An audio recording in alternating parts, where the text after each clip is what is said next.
Entendi. Tem uma pergunta que eu queria saber e o Dória também queria saber, porque ele na verdade que sugeriu, né? Por quê? Mas eu também queria saber isso. Por que que não tem um trem que vai de São Paulo pro Rio, meu? Por que que não tem essa porra? É tipo... Mano, é um trem, é fácil. A gente já inventou isso faz muito tempo, tá ligado? É fácil, mas é caro pra caramba. Mas ia ser muito bom, não ia ser muito bom? Aí, ó. O que acontece, né? A grande questão é a viabilidade financeira mesmo. Então, lá atrás, né, se ventilou muito a ideia de vamos fazer o trem-bala Rio-São Paulo. E o que não fez esse projeto prosperar? Uma incerteza muito grande do ponto de vista de engenharia, então tem uma questão topográfica para você vencer. O trem ele precisa se acomodar, né, a determinados raios de curvatura, volume, inclinações de rampa, enfim. Então, isso torna a obra muito cara. A gente está falando de uma obra que não se sabia exatamente quanto é que custava, mas na ordem ali de, sei lá, 40 bi, talvez até mais. Para isso funcionar, você precisa ter headways muito baixos, ou seja, a distância entre três muito pequena, e trabalhar sempre com ocupação máxima e com valores de tarifa altos. E aí você percebe o seguinte: hoje, a grande limitação para a gente ter trem de passageiro no Brasil é que a gente ainda não percebeu que não é tarifa que remunera o serviço que vai botar um projeto desse de pé. Por exemplo, a gente está fazendo muita concessão ferroviária. Retomamos o transporte ferroviário no Brasil. Pô, legal.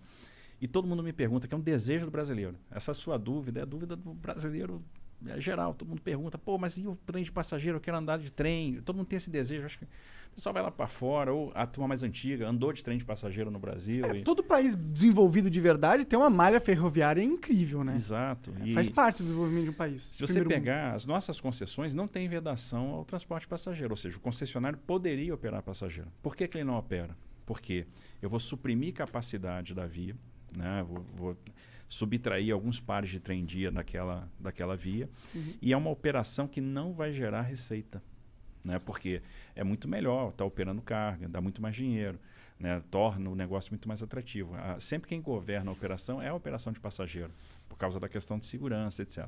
Existe então, um trem de carga que vai de São Paulo para o Rio? Existe. Ah, existe? Existe. Existe a linha da MRS que faz Rio de Janeiro e São Paulo. Entendi.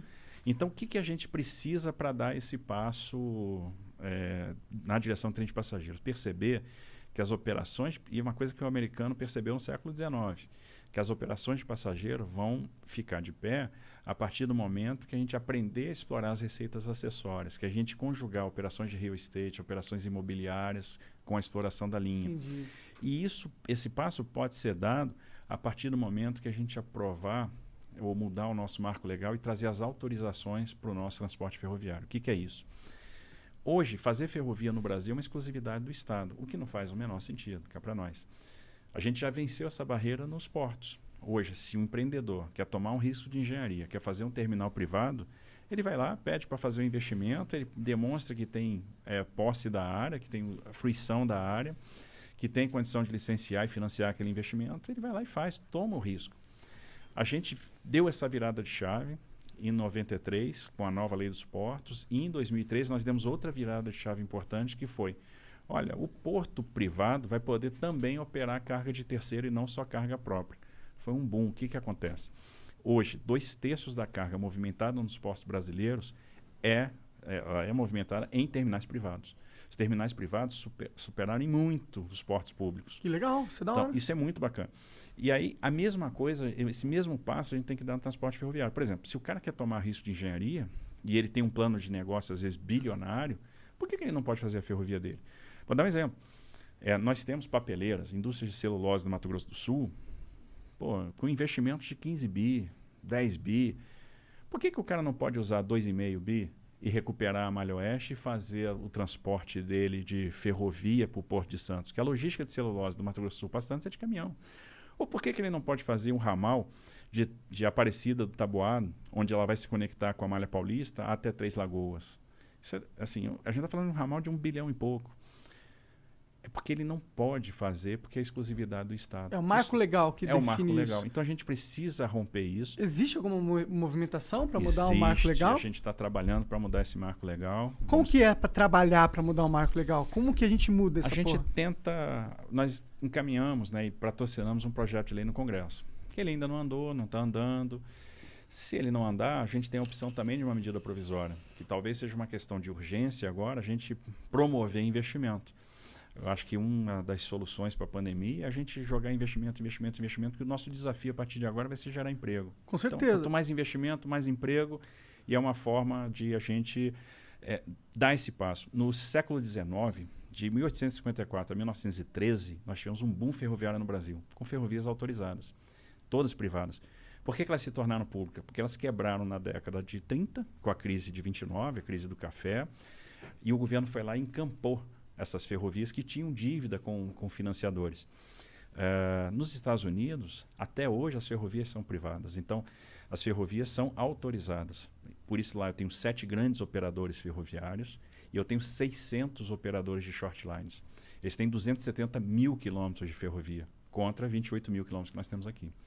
E estamos fazendo bastante. Assim, a gente já contratou 30 bi de investimento privado em ferrovia. A gente deve chegar até o final do ano que vem com 60 bi. É um impulso ferroviário sem precedente. A gente está plantando as sementinhas que vão fazer com que o transporte ferroviário chegue lá em 2035 com 35%, 36% de participação na matriz de transporte. Então a gente sai dos 20% de hoje para 35%, 36%. A gente vai chegar perto do que um país desenvolvido tem, que é em torno de 40%. Entendi, isso em 10 anos. Em 15 anos. Em 15 anos. Porque deve ser difícil e demorado pra caralho fazer trilho de trem em tudo que é canto. Mas se a gente for olhar, é um transporte muito seguro, até pras empresas. Em termos de passageiro é legal, mas as empresas sim, porque não tem como roubar um trem. Quer dizer, até tem, mas é muito mais difícil, né? Você roubar uma carga na rodovia. Exatamente. Assim, o transporte ferroviário, ele traz a regularidade do serviço. O cara sabe que às vezes vai ter uma velocidade de deslocamento menor, mas vai transportar um grande volume, né? Então, um trem carregado, um trem desse de 120 vagões, ele vai tirar 240 bitrens da rodovia, 300 bitrens da rodovia.